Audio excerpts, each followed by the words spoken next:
Renan, você chega aí para o time do Guarani, ou seja, acabou o bom desempenho no Barbalha, credenciando a chamar a atenção aqui do Guarani.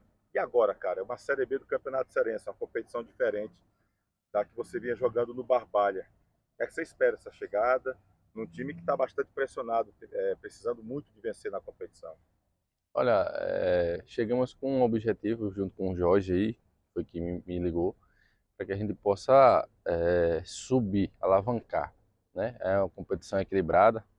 O campeonato cearense, o futebol cearense é um futebol difícil, competitividade, mas a gente espera que junto com o professor Jorge a gente consiga nossos objetivos aí, que é as vitórias e consequentemente o acesso. Geralmente o jogador quando chega, ele busca a titularidade. O fato do treinador de conhecer já dá um ponto positivo para você, hein? Com certeza, né? Mas assim, a gente respeita quem já está no clube, mas assim, vem buscar o espaço, né?